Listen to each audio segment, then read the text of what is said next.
Your someday starts today. It's time to explore and test the newest science, methods, and trends for creating a life you love with your host, Tanya MFK. Welcome to My Designed Life. Welcome to My Designed Life, where we bring you realistic ways to create your best life now and then test them to see what really works. I'm your host, Tanya MFK, and I'm so glad that you're here. We're here every other week, so make sure to click that follow and subscribe button to be notified when a new show is up. You can also find us on Facebook, Instagram, YouTube, My Designed Life Podcast, and TanyaMFK.com. I am so excited to be back. We just finished the holiday break, and I'm really buying into this 2020 hype. You know, I'm not a resolution person, but I am a goal person, and I love new beginnings. But as you know, I also subscribe to the belief that looking back enables us to have better clarity and plan forward. So back in December, we held our 3-hour year reflection and planning session. So during this session, we really look back and take the time to see, where the year took us, what lessons we learned, what were the highlights, what were the lowlights, what did it all look like? What can we glean and learn from where we started and where we are now? And that alone, just having the awareness of where you are now, that is something that a lot of us just don't do. It's not a habit that's been formed to go, where am I really starting the new year from? We look forward, we get excited about all the possibilities, but rarely are we quantifying, where am I right now? Who am I right now? And what is the gap between that and who I'm wanting to be in this next year, which in this case is 2020. So we took the time to do that. It was really awesome, just identifying, where we've come from and where we want to be in the future. And then I also did this 10-year vision. And it was based on the premise of your 2030 self coming back in time to tell you where you are and what your life looks like and who you are. And essentially you getting asked the questions like, well, where do I live? What do I do? Whatnot. And what I like about this exercise is it just gives your mind and imagination kind of a different place to come into, as opposed to just that blank canvas of, oh, I guess this is what I want, or this is what I'm looking for. It's a little fun way of looking at, where you could be in 10 years. So I do really recommend trying this out. I think it's a little fun, and I do think it allows you to jump into the process a little easier when you come to it in this premise of like your future self. So try that out if you haven't already. And if you're still getting yourself moved into the new year, or perhaps you're already set with your goals and resolutions, make sure to grab our free customizable goal habit tracker to keep you and your progress clear. The link is below this video. I've been using this worksheet for over 3 years now. We have a lot of people who have downloaded it, use it, love it. It's really just a matter of like tracking your morning routine, new habits that you want, evening routines, gives you space to reflect on your week, on your day, all of those things together in one place, and it's digital. I do love paper, as you guys know. I use paper a lot, but for this, just having it always handy, always there, kind of reminding you what you're focused on, and then looking at the real numbers, right? Like it's men lie, women lie, numbers don't lie. So you can have a feeling of how you've been doing, or you can see in black and white how you've actually been doing. And that's measurable progress is how we move forward. So if you haven't already, check that out. Like I said, links below. It's totally free. We use it every year, update it every year. So you have all the dates in there. Awesome stuff. So today, on the idea of new beginnings and what we're really searching for, we are going to dive into the 8 keys of happiness. We learned that there are 8. Most will agree that happiness is what we're truly after, but the definitions vary wildly. So what are we really looking for? Now, I saw a definition that said happiness is the feeling that comes over you when you know life is good and you can't help but smile. And I like that. I like that it's the feeling that comes over you when you know life is good, right? Know life is good. Not just that you feel it's good, not that it's, today I feel positive, but like knowing it.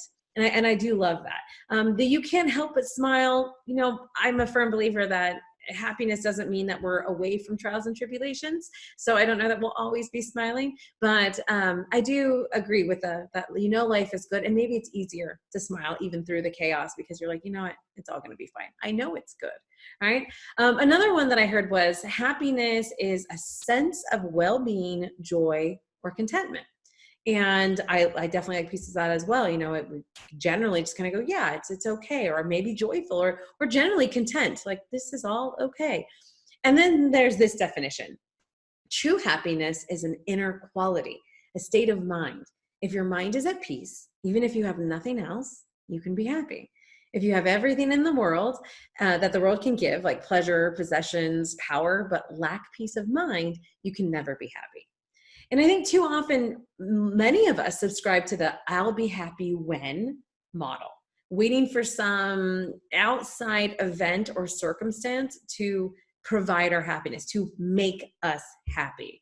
But that last definition really focuses on the fact that we have it in our mind. We can live it in our mind, that there's a choice, that it's not about the circumstances around us. And I love that. And I'm sure a lot of you hear that and you're like, yeah. And maybe you've seen the quotes and the posts on Instagram. You're like, yeah, I believe it too. But what does that really mean? What do we do? How do we live that? How do we create it? What does it take to really own that? You know, is it just me meditating, going, okay, this is what happiness means. This is what happiness means. So what I'm really excited about is that we did meet a brilliant woman who has the 8 keys of happiness laid out for us. So here's our conversation. My guest today is someone who is so magically interesting, accomplished, and incredibly humble. She is the go-to for such organizations as Mercedes Benz and Fendi, helping them as well as individuals define strengths and values while developing a plan and the mindset to support it. With degrees in mindfulness, coaching, mentoring, team coaching, leadership, business, and philosophy, she is not only a powerhouse of knowledge, but a transformational teacher, guiding others out of dysfunctional patterns, limiting beliefs, and teaching them actionable steps towards happiness and self-compassion. What this all boils down to is a woman with an incredible wealth of knowledge to help people absolutely and completely change their lives. Please join me in welcoming the one and only Giulia Imbastoni. Thank you, Tanya. This is an amazing introduction. It was so incredible doing work and research on you and seeing all the paths that you've taken, and some seemingly almost like in opposite directions. Yeah. And then when you look, it came together, and I'm like, this woman is incredible. So you made it really easy to do such an introduction. So thank you. Yeah. So guys, what we're talking about today, Giulia has taken all of these things I just described, all this knowledge and certifications and lessons, and essentially boiled something down to 8 steps to finding happiness, right? Like, that's the goal, the holy grail. And I think there's so much information out there about it, but the fact that you've been able to kind of break it down for us and give us these action steps, I am just so incredibly excited to hear about how this works. So please, tell us, where do we start? Yeah, thank you so much. Because happiness is a very huge concept. And I've been studying happiness from my university studies, and from a research point of view, I research what philosophers and psychologists say that is happiness. And after all these studies, that I can even provide some bibliography for people who are interested, I found out that basically there are 8 topics. So all people who will try to understand better this topic will find these topics that maybe are called in a different way, but basically this is the content. So the 8 steps to happiness, and of course, for me, happiness is like a state of well-being and satisfaction that is lasts longing, because otherwise it can mean a lot of things. Right. So in this meaning, the 8 steps is 1, to be present, so be completely in the here and now. The second step is to be in contact with one's own strengths and values, so things that really energize someone.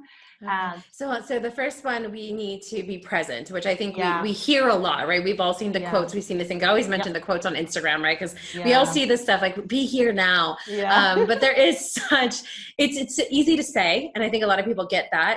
But it's hugely valuable. And so I know we're not going to dive into it right now, but so the first one was present. And then the second one again was to understand your strengths. Yeah. And to empower even our strengths and values. Okay. Yeah. And the third is to be able to shift our mindsets. Shift our mindset. The ability to shift it. Not even just the fact of shifting it, but the ability to shift it. Yeah, the ability to pass from a limiting belief to a powerful belief. Yes, so this is a really coaching work. Because so many of us think that what we think is happening to us as opposed to us being able to direct, right? Yeah, right. Because what we think become reality. Because, our reality, absolutely. We think that it's true, so we build our reality with our thoughts. So this is very important. The ability to shift the thoughts. Yeah. And the fourth is about forgiveness. Sometimes we are so critical about ourselves and other people. Yes. And so this is a really compassionate ability. So this is very important. Yes. And the fifth is the ability of overcoming the comfort zone. So, doing something you have never done before. And it can be even small and easy, like, I don't know, get up at 5 in the morning and do some yoga if I've never done that. So, but it's very something important that for our is brain.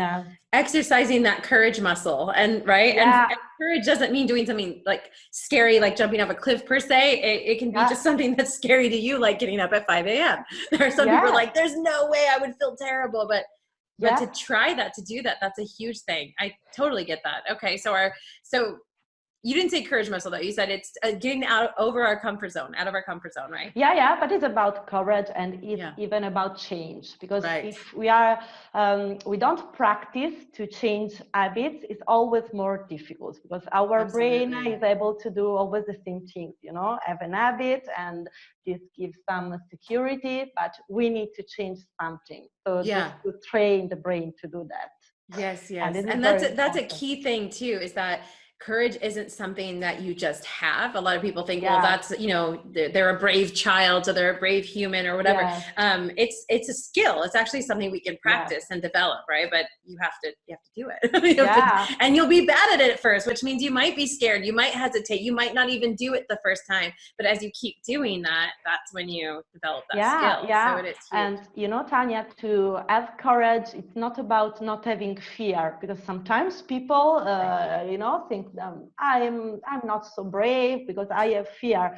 No, to have courage, it means that I do things even if I have some fears. So yes. It's like that Brene Brown. She says, feel the fear and do it anyway. Yeah, perfectly. Yeah, that's about it. Yeah. And then the eighth key is about gratitude. So, just to be grateful of what I am, and how my life is, and how my work is, without the intention of change that, just because it is. Right. Yeah, this is really gratitude and acceptance really seem to go hand in hand. It's really one and the same. And absolutely makes sense. Absolutely. Yes. And then it's the seventh key. It's about emotional intelligence and relationships. So do something kind for someone, or train our empathy, just being close to people. And this is really something that have an effect on our body and mind. And give us a state of well-being, to be connected, I feel like the emotional intelligence is something that's so underrated and underappreciated in like a life skill. Like, it's just one of those things that people think we should just have, and we have or don't have. And so if we see somebody who is perhaps overly emotional or doesn't handle their emotions well, and that could be in crying spells or anger issues, we just look down on that, as opposed to seeing that it's something to develop and a skill. And I just saw something, I say just, but maybe a couple months ago, I'm so bad with names. Most of the audience here knows I'm terrible with names, but it's Yuval something. He's written a ton of books on like humanity. And one of the things that he was asked in an interview was kind of looking at like the future and how humans change and the threat to AI and all of it, the threat of AI and the concern of like what that means for our future, even just in our jobs. Yeah. And they said, well, what do you think with that, with all the changing things? He's like, as we move towards that future and as those things happen, the most valuable thing that humans are going to have is emotional intelligence. Yeah. That's the capable thing that we have in a world where a lot of what we can do is getting automated and can be automated. But emotional intelligence is something that can't be done that way. It doesn't work that way. And I was like, wow, I never thought of it like that. I thought it was so cool. So it's like, I was like, man, this is really a skill. It's so important. And so that's amazing. So the question I have before we move into maybe like the next part of this is, are all of those things, are they 8 pieces or are they 8 steps, like a hierarchy, or do they exist kind of on the same level? Like, yeah, they are 8 pieces. Okay, pieces, right. So not like a step by step. Okay. Yeah, so it's not totally a makes step by sense. step. You need all of it at kind of the same time. Yeah, and you know, for some people, something is easier and something else it's not. Because, for example, I don't know if you noticed, there is something about acceptance and something about overcoming comfort zone. So they are really different, you know? Yeah, they are. They are. Yeah. Oh my gosh. It's about to have a balance, and it's a them. life, of course. Yeah. And I'm sure you'll come. We were just learning about energy with another one of our guests, and she was explaining kind of the same thing, that there was these, I think 7 levels of energy. And she said, you're always going in and out of them. Yeah. It's not like you just attain one and you're at enlightenment and you just live in enlightenment. You may have this glimpse there and then you come back. And so I think that's a big misconception in general about life and about happiness, is that somehow we're supposed to reach this level when it's all okay. And so because we expect that, we're constantly feeling like we're falling short because we're not there. But the truth is that's not how it works, I'm assuming. It's not how it works. So it is very important, and something I would like to say is that working with coaching on these topics, we can enlarge the duration and the intensity of all these things. So, you know, for example, strengths are really related to the state of flow, that state in which we are really, you know, how I need to be, and I feel my energy and blah, blah, blah. So with coaching, we are able to enlarge duration and intensity. And this is very important because, as you say, there is not a top mountain to, you know, to find out. And we need that guidance, right? Because if we're left to what's in our own head and left to our own things, we don't have someone who's, you know, actively kind of calling us out on where we need to go or where we're going. We have people calling us out, maybe another, you know, on surface level, our attitude, our emotions, being late, whatever. But like, you know, having that coach or someone who goes, hey, you notice your thinking's going over here, or you're staying over here. Like it's a whole different thing. That's something maybe we can get into later too, is the whole misconception of like what a coach does, you know, and like through those things. I mean, that guidance and accountability, it's not even just about the coaching, it's about what accountability in general does for us. And normal day-to-day life doesn't usually provide for that sense of accountability. And that's what the wonderful existence of coaches, I think, are for. So without taking over, because I keep talking, is so we've learned these eight pieces. So then what do we do once we know what they are? What's the next step? Yeah, so just the 8 steps, we didn't mention it. Oh, didn't get to 8. I got to 7, right. I get so excited. Okay, so what's 8? Yeah, it's about, you know, to be in contact with our life's purpose. So it's like a sense of mission that is aligned to our strengths and values. Okay. Can I ask you, what do you, in your definition here, what do you see as purpose, like life purpose? Because I have a few different thoughts on how I feel about purpose. So I'd love to hear from you first. Yeah. It's something that comes from your strengths and values. For example, I can be very practical doing an example of my life because I did my job on that, you know. Right. So I find out that my main strengths and values were empathy, creativity and discovering. So I try to figuring out which kind of job should I do, to be more in contact to that.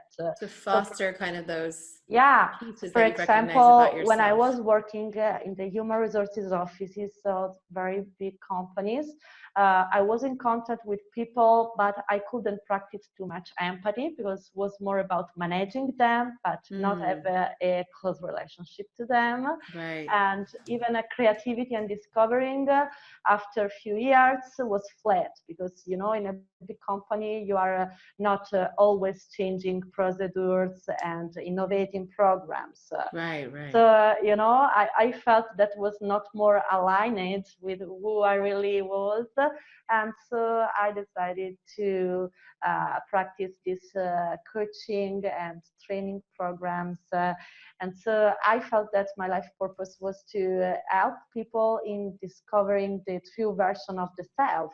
That is what coaching Which does. goes in line with the piece that you've learned about yourself, that this discovery, creativity, empathy was part of it. It's so interesting. And I love it that you've explained it that way, because I get really apprehensive around the purpose word when you hear it a lot, because I see it get construed as this very specific action that we're meant to take, and so and it's usually specifically to a job. And so I feel like some people, like, I'm supposed to discover my purpose. Well, my purpose was to, be a cook, or my purpose was to work here, and then they think because they don't know what that is, that they're missing out on life, they're doing it wrong. And when you see it that way, I just feel like you're outsourcing your worth. You're outsourcing this to to really a job. In most cases, a lot of people's perception of this purpose is a job. And so I love that you actually equated the purpose to the values that you had. And then once you were able to identify the values and what was important to you, then the what you did with it was just kind of naturally came together. And I think the answer that you found in this situation still wasn't necessarily specific to a job. In a way, you said, like, I went into coaching, but it was because you found that those three elements were something you could do. And so, guys, I just want to point that out, because if you've heard me talk before, I'm actually a very anti-purpose believer. And it's not that I don't believe that we should do things intentionally, but I don't believe that there's some specific hidden job that we're supposed to uncover, and then once we find it, all of life is perfect, right? Like I was meant to be a yoga teacher, and now that I know it, my life is going to fall into place. Like, that's not how it works. So I had to ask that, because I'm always so intrigued when people use purpose, and I've not yet quite heard it that way in this. It's almost so simple. Like, just what are the things that you value, and when you can look at that, which is an honest look at yourself, what meets that? And like, it could be coaching for now, and 10 years from now we might see Giulia and she's doing something completely different, and it still meets those three values, right? Like that. I love it. I'm so excited. That alone is so exciting. Okay.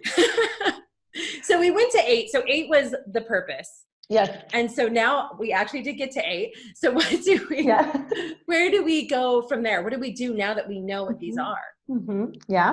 I can do different works with people to work on these 8 topics. So we can do like workshops, in a group, and each workshop have a focus on one of these 8 keys, and then from one session to another, they have like some assignment at home, because the very job, and this is for every coaching you do, individual or group or team, the real job is between one session and another. Of course. In the session, you work with the coach, and you work in increasing your awareness on the topic you are working with, and your accountability. So you have an action plan, something that you practical can do for change your daily life. And then the real job is to do that. Right, to actually do the one action. Session to the other. That's the whole key about it, guys. The knowledge that's how we say, knowledge is nothing without action, and knowledge plus action equals wisdom.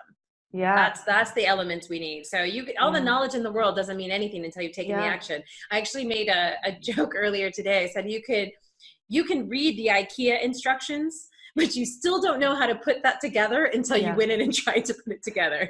So everyone knows how those IKEA instructions, like it doesn't mean it's going to work that way until you actually put that, couch or table together. So essentially, each of those steps are the areas we need to work on. So for this show, why don't we dive in a little bit to maybe some of the things, maybe some of the areas people struggle, and maybe perhaps a couple tips, just a couple without, I know it's probably a lot more coaching that goes into each of those, but maybe we can touch upon just each one a little bit on, the hangups and maybe what we do about it. So step one, remind me again that I'm not step one. It's very different. Piece one of happiness was what?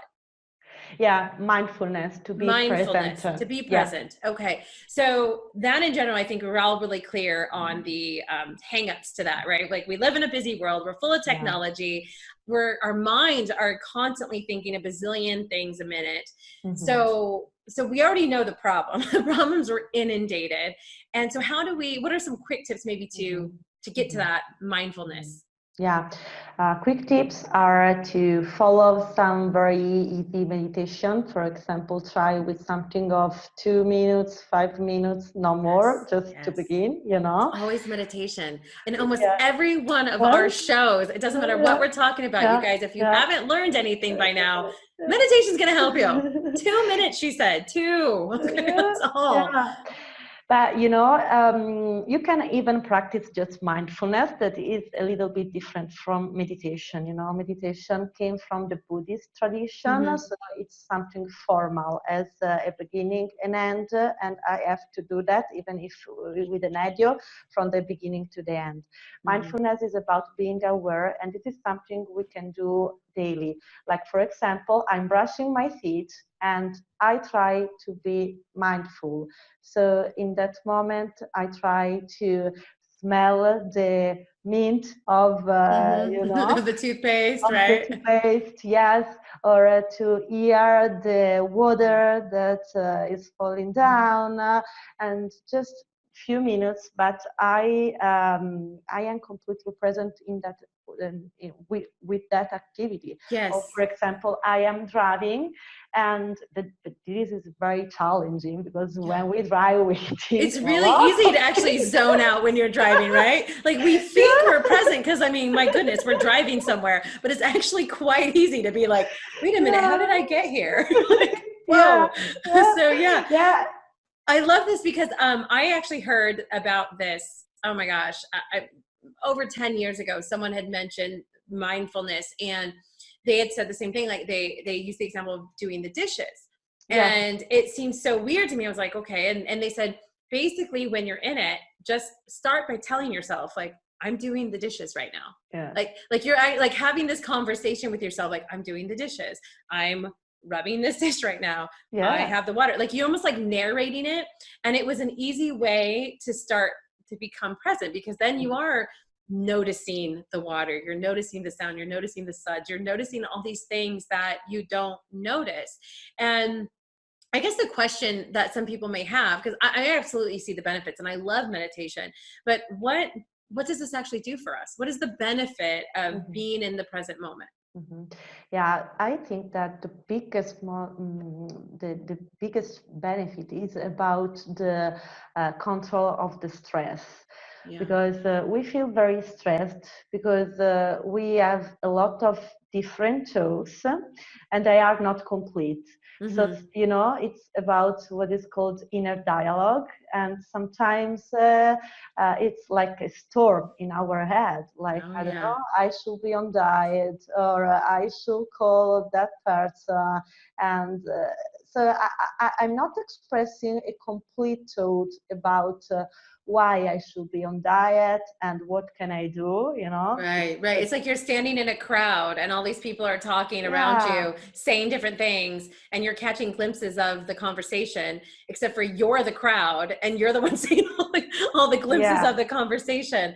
And so, I mean, it's really, I was explaining to someone earlier today that meditation and having these kind of moments of mindfulness, it's actually like an oversimplified way of saying you're choosing what to think about instead of letting it happen to you, which our brain, as I said, it's like shown in neuroscience, we're thinking something crazy like 100,000 thoughts, every 30 minutes or something like that. And so when we actually take a moment to say, this is what I'm going to think about right now, and like kind of come in and, I don't want to say control, but like take the reins and say, this is what we're focusing on. It calms it all down. Like it brings it in, right? And that calmness does bring happiness. That calmness brings, what the true moment is, what our life really is only that moment, right? Like the past doesn't exist, the future doesn't exist. So when we're actually present in that moment, that's, it sounds so philosophical, but like that's what life is. That's what it really is, right? In that moment. So yes, that makes so much sense. So then number two was about strength. So that's an interesting one. So how do we know our strength or empower our strengths? Yeah, this is very important about the strength word, because this is something we are good at, but is even something that we take energy from.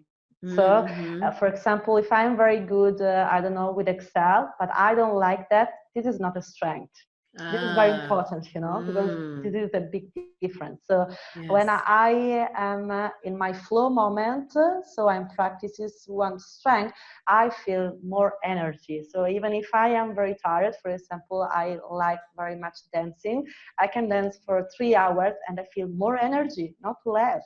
So this is very important, Absolutely. And there are a lot of tools. I will provide one to you too. It's a very simple strength assessment, just to know. Okay. That's what I was curious. Like, how do you kind of like assess it? So we'll get a strength assessment kind of tool to test this out and see how to find those. Because it's very interesting when you hear strengths, it can be interpreted so many ways. So it's really something that so your definition here is something that we are good at and enjoy, right? It was a big difference. And to put it in perspective, this is something I just recently went through over the last couple of years, was as, my background's in marketing and business development, and I love self-development. So I was kind of doing a little of both.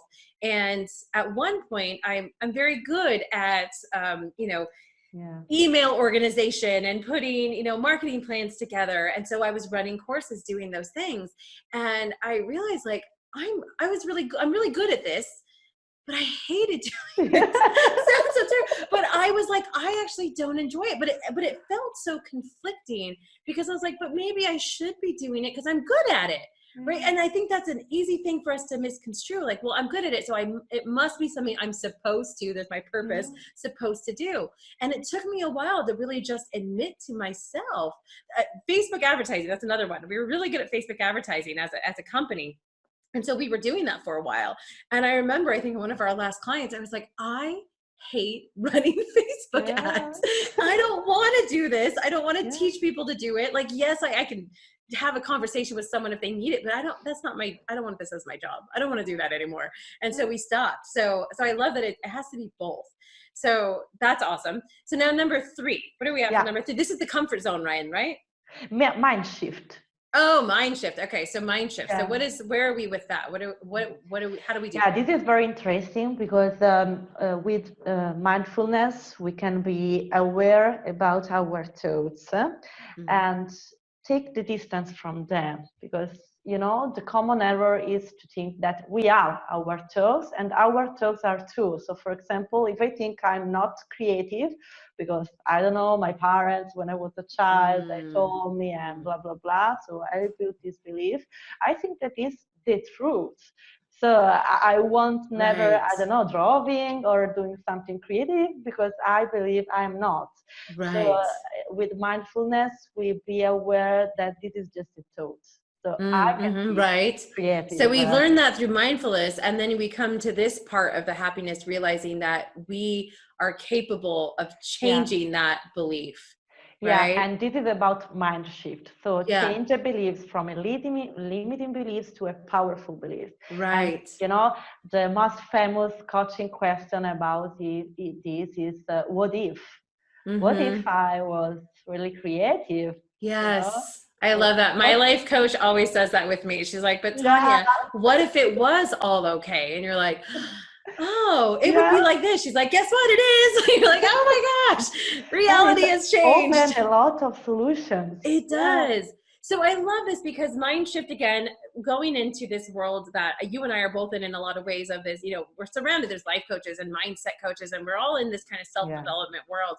We hear mindset and mind shift a lot.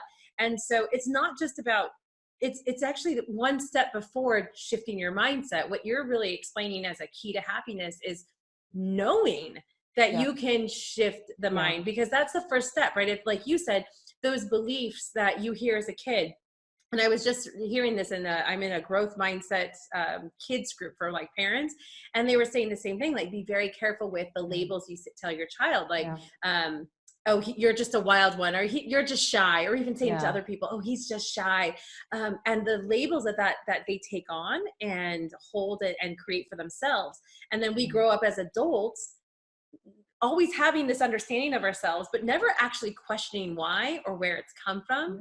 And then above that, not realizing that we have the power relatively simply to just change that belief by alone knowing that we can.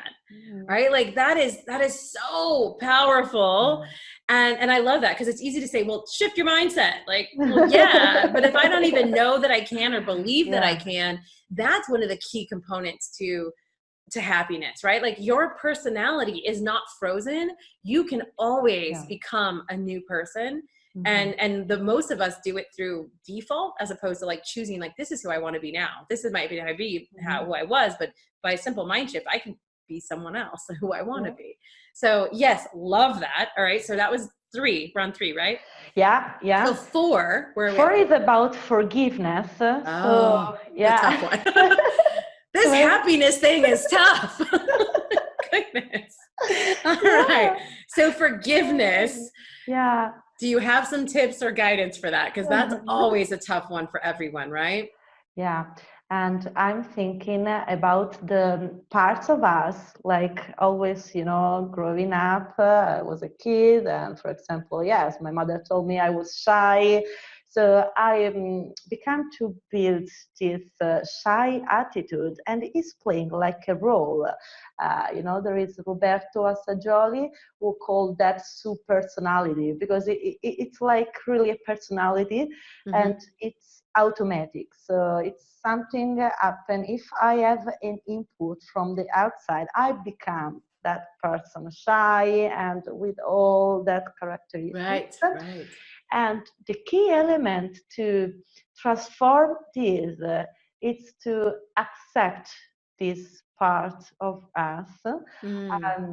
So, for example, there is a wonderful meditation that is about visualizing yourself in this state of weakness, because of course it is. And then just be like, your grandmother watching at you, because, the figure of grandmother is someone who will always love you, even if you are not perfect or you're Grandma's usually pretty awesome. Yeah. And so just, being in contact with that part of you and love that part as it is, even if it's So not a lot of it perfect. is like your self-forgiveness at this level, at this step. Okay. So self-forgiveness. And so acceptance and self-forgiveness, because the acceptance is a big part, right? Like being okay and saying, this is where I am. This is where I am now. I think that's an important word there. This is where I am now, because it's not like, this is just who I am. Like, that's another excuse I think people come to with their happiness. Well, that's just the way I am. And again, we just discussed in the mind shift section that like your personality can be fluid. You can change that. You're never stuck there. So see, but at the same time, we need to see where we are, and we need to love ourselves from where we are, accept it. And then once we do that, we can do something different. Yeah. Right. And you know what? When we forgive our part of us, we even increase our relationships. Because, for example, if we really are honest about ourselves, what really makes us angry of other people are part of us we don't accept, we dislike. Yes, I always hear that one. When we get mad at others, usually something that we actually don't like about ourselves. Yeah. And I'm like, and then it's hard because you're like, no, it's not. I Yeah, don't like of that course. they did it. It has nothing to do with me. And you're like, no, honey, it does have something to do with you. Yeah. That's so rough. I think like this one, I'm really interested to see kind of like I know you're going to give us some more tips and as we go through this week, but even looking at some of your programs and coaching stuff, I'm really interested to see how you expand on this, because forgiveness is definitely has always been, I think, a tough thing for humanity. We have this fight to be right. We prefer to be right rather than happy, which I actually saw was a recent study that people actually would rather be right than have the thing go a good way. Like, for example, someone's like, I know this flight's going to be terrible. There's going to be a crying baby and I'm going to lose my luggage. And then they actually they're happier when it happens, because then they can say, see, I was right, as opposed to being happy that they had a nice flight. It's a really weird thing in humanity. So I think forgiveness is the same thing. Is like we want it to be someone else's fault because it makes it easier to like justify ourselves, but it's all in such a negative space. So I know forgiveness can be it's a deep rooted big issue, but what I'm hearing overall is that it's a part of our happiness. So if we've figured out all these other 7 steps and you're still digging your heels in because you don't like someone for what they did, or you don't like something you did, we're not going to have that true happiness, right? Like that's still going to be that step that's going to hold you back. So my goodness. All right. So forgiveness. So now we have 5, right? We're at 5. Yeah, and I was just thinking something very easy about forgiveness, that everyone can try to do, is to think like the 3 big mistakes of your life, and then think what these mistakes bring me in my life. Yes. Reframing it. What like the other side, what my life should be now if I haven't passed that negativity or whatever, because maybe I passed through that period, that person, that situation, because I had to evolve, to develop something else. Absolutely. No, I have a perfect example for that. Actually, I grew up in a very difficult upbringing, loving parents and all those things, but we were extremely poor. We lived in homeless shelters. We were constantly moving. I went to like 13 different elementary schools. And I think it would be easy to kind of have this anger or upsetness, like why my parents didn't do it right. They made, they made us move all the time because of their choices or experiences. And there was definitely times where I wasn't happy. I wasn't happy when I finally got settled into school for a whole month or 2 and then had to leave again. And it wasn't fun always being the new girl at all.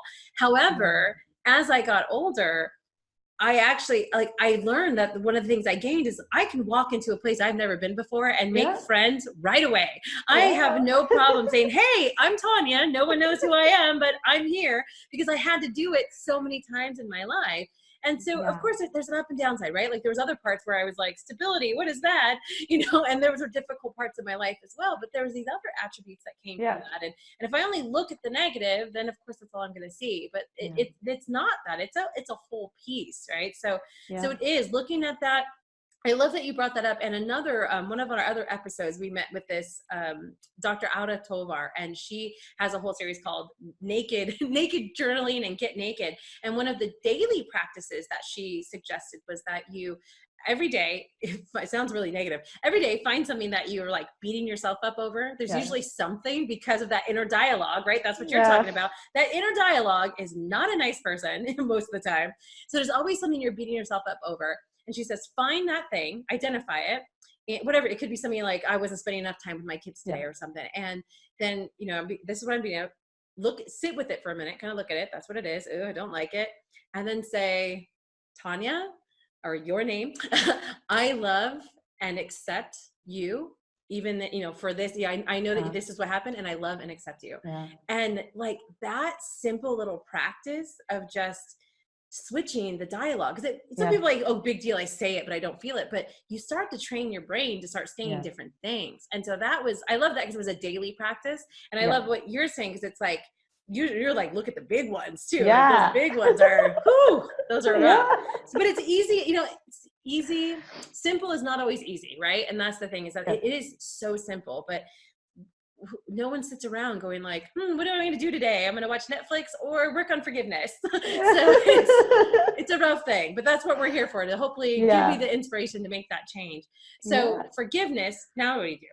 Yeah, and the fifth key is the comfort zone. Now we're there. Okay, comfort zone. Yeah. So getting out of our comfort zone, and we kind of discussed that was like exercising that courage muscle. What would you suggest as another way for us to move into that or get a piece of that part of happiness? Yeah, it can be very simple because when I talk about comfort zone, people think that they have to do something really huge, you know, extreme like sports. Yeah, extreme sports or something like that. This is nothing about that, but it's simply, you know, for example, it's really funny, like every day doing something different, and it can be have the alarm at another time, for example, not 7:30 but 7:50, even you know, taking a different route to work. Yeah, right. Like ordering something besides the latte, getting the cappuccino. Yeah. I love it. Very simple, it can be very simple. But it's different, you know. I did this. So I did, I'm always doing stuff, right? Because that's the premise of this show. I did something with that. We had a confidence coach.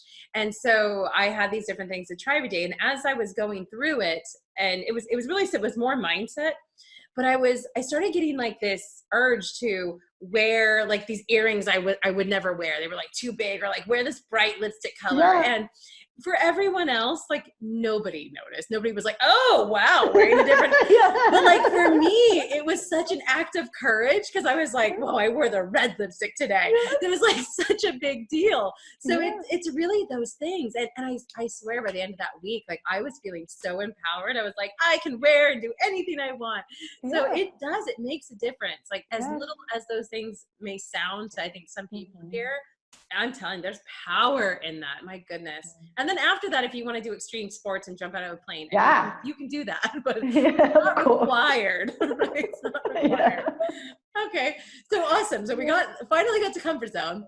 So now what's 6? Where are we with 6? Yeah, it's about gratitude.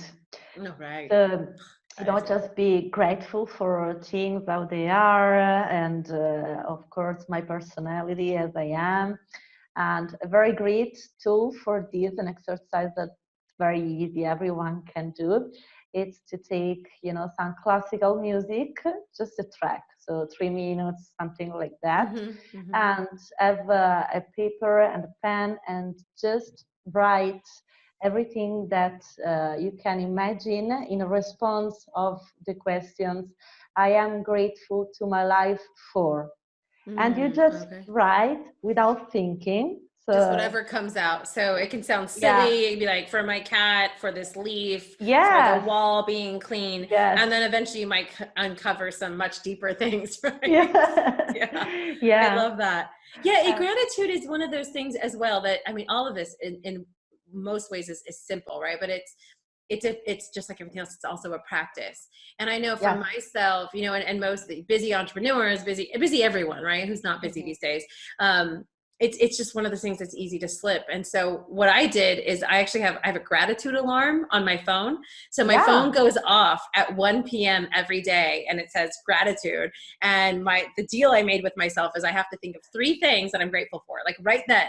So I can be in the middle of anything, unless I'm like on a client call or something, in the middle of anything, and the alarm goes off. It has a certain song, so I always know it's specifically the gratitude alarm. Well, now I know because it's 1, but now it goes off, and I'm like, okay, and I just think of 3 things, and it can be that moment, it could be the grander case, and it's really cool because not only obviously does it work for me, but now my family, they hear it, they're like, gratitude alarm. So now they know. So fantastic. Yeah, I love it.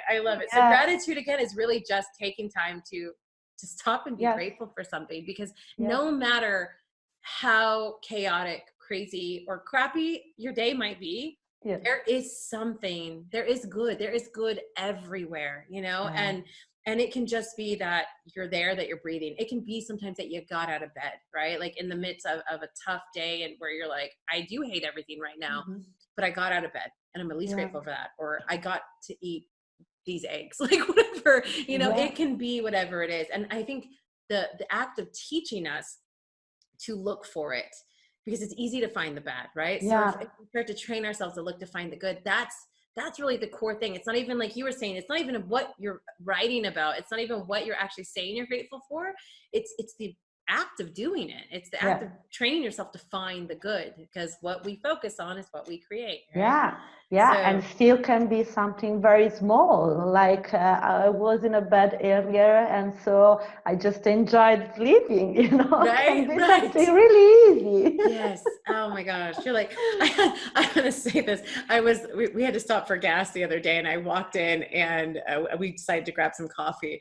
And this was I felt like this was my old person moment, but I grabbed one of the napkins. I was like, ooh, this is a nice napkin. I was like, I am so old. I'm appreciating napkins right now. But I was like, this is a really nice napkin. It felt soft, and I was very mindful in the moment that it was a nice napkin. So that's what happens when you get past your 30s, people. You start liking napkins. So, all right. So gratitude. What do we have next? Yeah, it's about kindness and empathy. So, you know, sometimes we don't think about that. So we are, so in our daily life, our work, and for example, sometimes we just forget to contact people we are close and just have a dinner with an important friend or with my family or whatever. But being close to important people of our life, it's really something that gives us a lot of energy. So, and it's an easy thing. Again, I've seen all the jokes where it's like having friends when you're older is just texting each other, we should hang out soon until one of you dies. Like I say, like that's what happens, because we all get so busy and we start to lose those connections and the ability to do that. And I think in our society, we all accept that as inevitable. And then one of us does die, right? And that's it. And that's, I think, from someone who has gone through death, I think that's one of the things that you start to really go, you know what, like I don't want to wait till that person's gone to start appreciating what's here. Like that's when the regrets and those things come in. And so I've actually been very, very mindful every year, actually. And most people know I'm a crazy planner, but every year I actually choose a specific set of people, usually 2 to 3 people, every month that I want to make sure to connect with. Usually my family's like on the calendar. So I always have like check in with my brother, check in with my mom, but then I'll have a couple people who I don't talk to as often. I see on social media, but like that doesn't count, guys. So I will actually put them down like, okay, in November, make sure to reach out to Annie. And, you know, this December, make sure you connect with Mina, and make sure like I actually write their names in the months. Because if I get a hold of them before that, great. But if not, I've made like a conscious choice and plan to connect, to reach out, to get on that phone call and just talk for a couple minutes. Like not just watch on social media. So I love that. But you also, it wasn't just connecting though. So it was also kindness was in there. So is there a specific way that we're supposed to cultivate kindness? How do we do that? This is something really related to kindness and empathy. Like, for example, if I talk with a friend who has a problem, I think I have to give some advice. You know, this is very normal. We usually do that. Like, you know, someone has a problem, I have to fix it because he's talking with me. That's what kindness is. That's what love and care is. I have to fix everything. You know? But the real empathy, the real kindness, it's just to listen to that people and just say, oh yes, I understand you. I've been through that. Or should be really difficult to you. And you know, this open a lot for the other people to solve alone. Because this is not what he's looking for, even because the mind, which produces a problem, will produce the solution. So we're not able to fix other people's problems, you know. So probably they just need to be connected with us, to be listening to us, to feel that we are open and that we feel what they are feeling. So this is very, very powerful. Just try to don't give advice, even if someone. Oh yeah, that's a really important one too. Sometimes just your presence and being there is actually what we need. Well, so I love that. So really wrapping that particular part up, it's like one of these keys to happiness is our connection with others. It actually has a lot to do with not us. It has to do with when we're there for others, when we're connecting with others, there's actually something that feeds our soul and feeds us that lends to our happiness. But it's not through us. It's actually through that connection with others, bringing, like you said, empathy, kindness. And so I'm sure that can be with connection with friends and family, or I'm assuming also we can find that through volunteering situations, or just doing something that's outside of ourselves, right? Something that's outside of serving ourselves, right? So really serving others. So, okay, that makes sense. That makes sense. So now we're at, where are we? 7? We at 7 now? We are at the 8, life purpose. Oh my gosh. Okay.